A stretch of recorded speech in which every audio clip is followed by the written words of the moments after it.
Hello and welcome to Revsportz. I'm Gargi Raut, and joining me today for the show is Ashok Namboodiri and Boria Majumdar. Now we're back in the car studio because honestly it's past midnight at this point in Dubai, and we're recording and you're going to watch us at 12 p.m. in India. But India is in the final now. This victory has sealed India's final berth. But what we're talking about is once again in this tournament, Boria, we've not seen India at its best. Yes, they've won comprehensively, but was that a dominating performance? Were you satisfied with India's performance? You used two words there. You said, was it a dominating performance? Were you satisfied? These Yeah. are two different things. Was it a dominating performance? Yes, it was. When you win a competition or a contest by Indeed. 41 runs, it is a dominating performance. In a T20 contest, you win by 20 runs, it's dominance. Bangladesh was never in the game with the bat. You've scored 168. At one point, the asking rate had gone up to 15. That's dominance. Am I satisfied with India's performance? No, I'm not. Because when you see four catches getting dropped, when you expect 200 to be scored and you lose team and end up with 168, was this the perfect performance? It is not. But that's what I keep saying, that you are such a gun team, you're playing at 70% of your potential, you're still winning. That's what the story of India has been so far. India has not had the perfect game in this competition, and yet they've gone into the final with a canter. So I think the perfect game will come in the final, possibly against Pakistan. If that happens, that will be the best end to the tournament. Ashok, I know Boria says that the perfect game will come against, or let's say rather, in the final. But finals are very tense situation. There's a lot of pressure. At the same time, if it's against Pakistan, you know that there's going to be extra pressure involved. If these mistakes are made in a final like that, would that possibly cost India the match? Yeah, I would actually say that India didn't exactly canter into the finals. I thought it was more of a hop, trip, and jump, if I could kind of use that phrase. I think the 2 points of concern, really, if you narrow it down, one, the catching. Like I said, it looks like the fielding coach T. Dilip's mail remained in the outbox for the players, and they're yet to get it. And we still don't know, because I don't know if it's the effect of the lights or is it the conditions. But some of those catches, that were dropped are just not acceptable at this level of cricket. And I think that needs a lot of looking into, because in the finals, you're right. I mean, the tension is going to be a lot more. If you really look at India versus Pakistan, now we've played two matches against them. There's been a lot of ambient noise, but when it comes to the crunch in the finals, it's going to be a lot of pressure on the Indian team to deliver. The second aspect, of course, is that while India, given their depth of talent, somebody or other comes in and seals the deal. Today, Hardik Pandya played that gem of an innings towards the end. But I think Sanju Samson not getting a look in, the changes in terms of bringing Shivam Dubey in earlier. I'm not sure whether this flexibility strategy in terms of having batsmen who can bat at any place in the order, but then are they losing stability is a little bit of a question that I have. So these two areas I think will need to be looked at, because as we've often said on the shows on Rev Sports, in a T20 game, 4 overs can make a lot of difference. Absolutely. Boria, I'm glad you brought that up because I was going to go there. And my next question to you was going to be about India's horses for courses strategy. Today you saw Shivam Dubey come out. Yesterday you saw Shivam Dubey come out. And ahead of Sanju Samson did not even come out to bat. Suryakumar Yadav's bat is somewhat silent. Are you concerned about this strategy? Yes and no. Surya Kumar Yadav came out and said in the post-match presentation that between over 7 and 15, because the leg spinner was bowling and they had a left-arm Yeah. spinner, they went with Shivam Dubey. I see the logic that you've got a left-arm spinner in Nasum, you're bowling the Rishad Hussain leg spin, so I will go with a left-hander who can clear the field, and Shivam Dubey plays the big shot. But as Surya said, it did not come off. But I do see the logic. I do. Yeah. Having said that, I mean, these people are all versatile cricketers. It's not as if Surya Kumar Yadav or a Sanju Samson or a Hardik Pandya or anybody for that matter is not capable of hitting the leg spinner or not capable of hitting the left arm spinner. They are. So the point is very simple. Is Shivam Dubey a better bet than Surya Kumar Yadav at number 3? Do you really need to do that? I understand you're trying to do things to kind of spice things up, but I think Surya Kumar Yadav has done all through his career brilliantly against any kind of bowling. When he scored 47 at number 3, what is the point of doing this change? So Sanju Samson did not even get a chance to bat. Now suppose in the final there is a crunch situation and he doesn't deliver, then what do you say to that? So I understand that the yes and the no. Whatever India does, get everything sorted in that match against Sri Lanka. In the final, go in with a definitive plan and do not make changes. So yes, I understand you will play Sri Lanka for a dead rubber. It is a dead rubber. Having said that, nothing in international cricket is dead anymore. Every match allows you to win. Every match allows you to make a statement. So whatever you want to try, try. But in the final, go with a clear-cut mandate that that is not the platform to try. Everything to be tried ends on Friday. Absolutely. Ashok, I know what ifs are a rare occasion, but what if Abhishek Sharma does not perform? Look, I think, if you look at the Indian team, in terms of sheer potential, it is head and shoulders above any of the other teams. So there will come a day when Abhishek Sharma will get out. He might just lob a catch, and that can happen.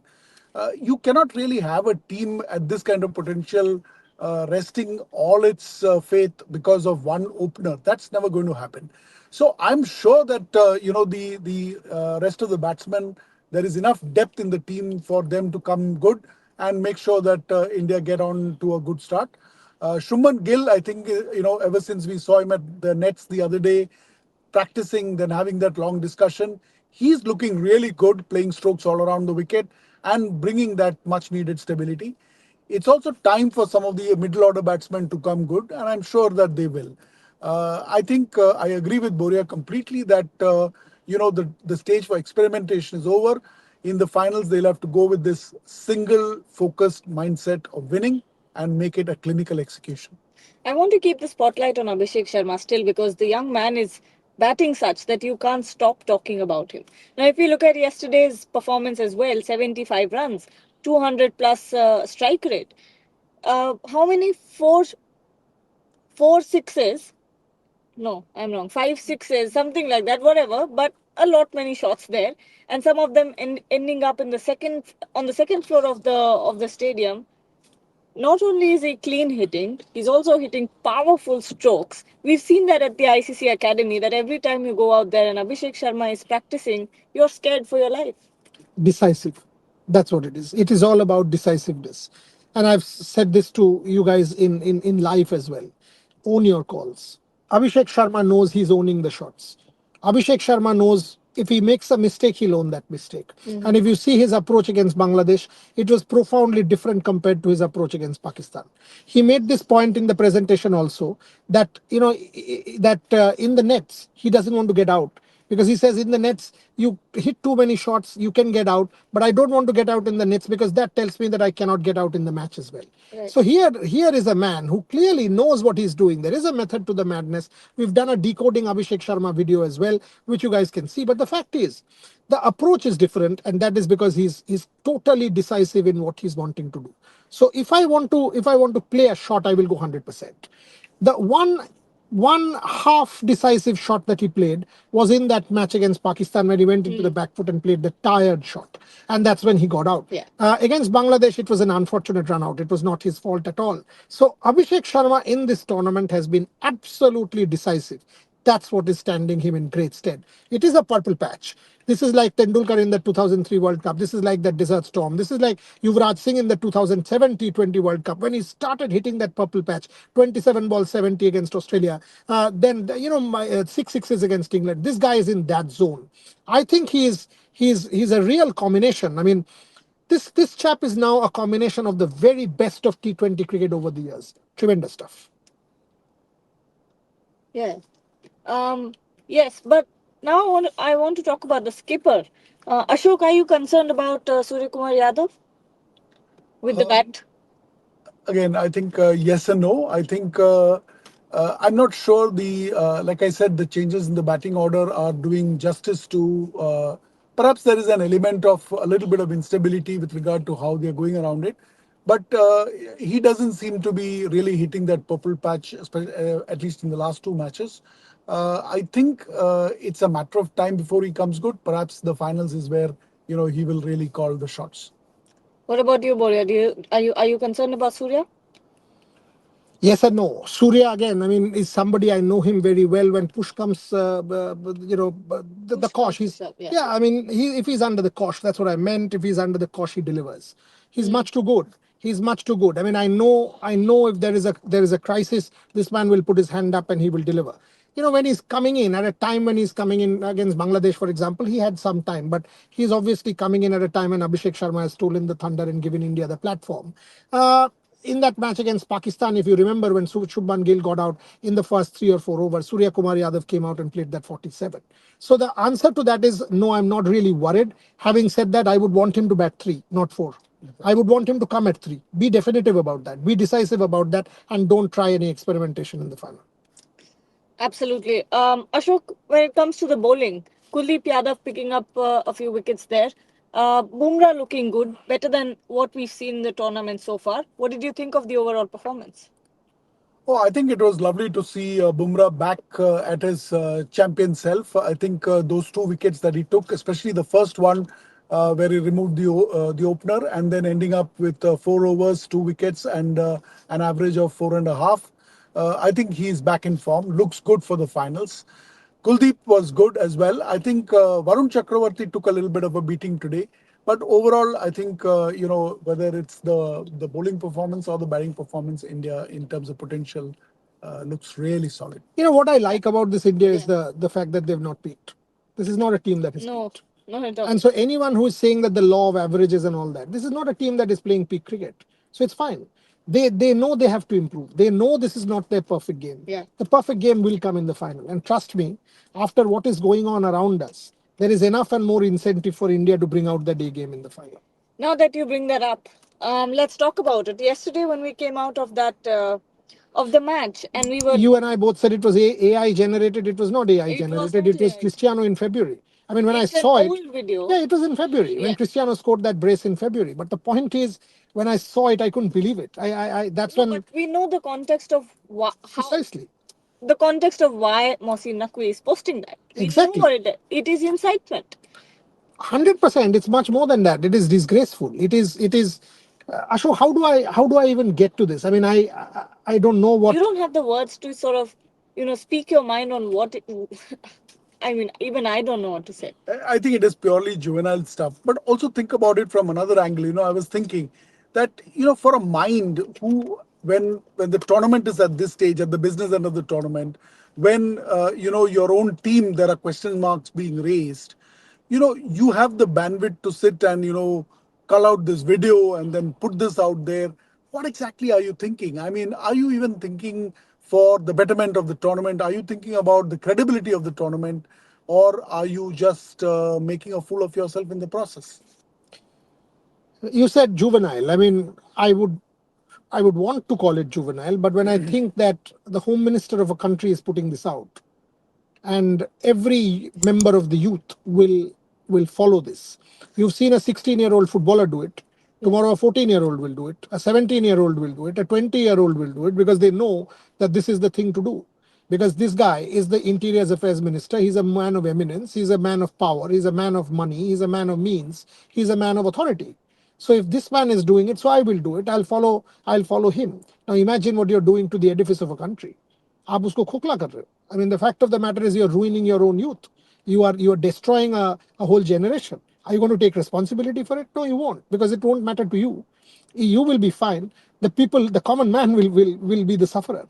Are you going to take responsibility for it? No, you won't. That's my biggest problem. On Sunday, if there is an India-Pakistan final, are you going to take responsibility for the flashpoint that you've pushed this game to? If two sets of fans, if there is retaliation, if you see something untoward happening, who's going to be responsible? We want the cricket game to go. Whichever team wins, India will. But whichever team wins, the fact of the matter is we want the cricket game to happen. We want the cricket game to happen peacefully, where when we stand and report from outside the Dubai stadium, we don't fear for our safety. We don't fear for any fan. We don't fear for the life and security of any fan. But what are you doing? This is your damn tournament. You are responsible for it. Imagine an Indian home minister doing it. Can you even imagine? I mean, in your remotest imagination, can you think that this No, can be done? That absolutely is not. that is where I'm Shell it's shocked. mind-boggling. It is mind-boggling how could this man put this out in. I mean, I don't know if he was sane, if he lost his mind, if it was brain fade. I Because exactly don't know. honestly, and I wanted to give Mr. Naqvi the benefit of the doubt, saying that someone at the position of the ICC, at the helm of the at the helm ACC. of the ACC, would do something like this. I wanted to give him the benefit of the doubt and say, you know what, maybe the account was hacked or something like that. Someone else came in, hacked the account, and put the tweet out. But now, at the time that we're shooting this show, it's been more than 3 hours that the tweet has been up. So clearly, it's not a hacked account, and it's clearly something that Mohsin Naqvi wanted to show the world. So, and I'm sure for the last question, I'm sure a lot of people watching us will be curious about whether or not ACC can do something. I don't know because he's the president himself. Can the ICC take up, cognizant action or something like that? Can anything be done at this But point? Ashok, we've heard of the word impeachment, right? Yeah. Why can't, I mean, I know he's the president, Is but there an impeachment clause? what stops the other members from taking action? What stops the other members from pulling this guy up? Yeah. There are multiple members in the ACC. There has to be responsible people in that organization. What makes you think this is not a dictatorial organization or a dictatorial body? There has to be democracy. There has to be, other centers of power. People who notice that. Your thoughts on that, Ashok? Yeah, I think this is. You're right. It is irresponsible behavior. It is juvenile. It's also inciting, the wrong kind of action to be taken, and that can be potentially very, very dangerous. So, in light of that, I think there is a need. I mean, one way to argue is that he's the head of the ACC. So, how do you take action against the person who's responsible for conducting this tournament? But I think now it's high time for all the stakeholders to engage together and figure out how we're going to do this, because the credibility of this tournament is actually going to be at stake finally. All right. Your thoughts? You've been hosting the show. What are your thoughts? You've put out a No, tweet also. yeah, I have put out a tweet and I will condemn this action because this is absolutely disgraceful.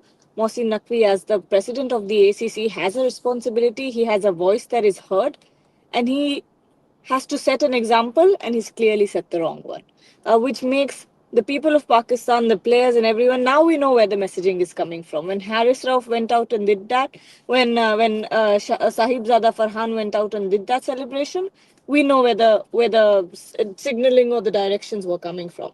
But now, I think it's time for the ACC members to take some action. Maybe it's time for the BCCI to stand up and say something. Whoever takes up suo moto action, it is needed at this point. You can't be the ACC president, an organization that is set up for the growth of the sport in the subcontinent, and promote something like this. I don't think it's possible. Let me say this to close the show. There are many international sports bodies in the world. Mm-hmm. I would want to see collective condemnation of this. Yeah. I would want to see collective condemnation coming from the highest echelons of international sport, be it the IOC. The IOC is setting up a working group which wants peace in sport. Right. No. Take cognizance. Take cognizance of this. I know. Kirsty Coventry wants this. Take cognizance. Take any other international sporting body, be it uh, the Olympic Council of Asia, the ICC, FIFA, any sporting body, because this man is not just an isolated individual. It is not his Twitter account, which where he will say, "Oh, you know what? It's my Twitter account. I'm just a fan." He's not. He is the Interior Affairs Minister. He is the ACC President. He is the Pakistan Cricket Board President. He is the man who's going to give that trophy.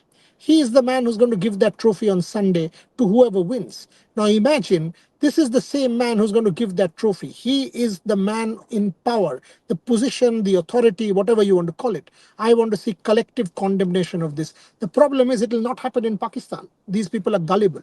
They are gullible. They don't have the courage or the authority or the power or the vision to contest this. They know he's their supreme authority. No player will speak up. No journalist will speak up because nobody has the confidence or the authority to speak up or condemn this man. But there is a larger world. There is a larger voice, and sport is that voice. I've said this 1 million times, and I say it. Sport allows for protest. Protest against Naqvi. Sport allows for peaceful protest. Each one of you, let Naqvi trend. Let this man realize that what he has done is actually an act of utter irresponsibility, and this is not acceptable in the echelons of global sport. On that note, we'll end that show. We'll be back very soon at 3 p.m. Watch out for that video. Until then, don't forget to like, share, and subscribe to the channel.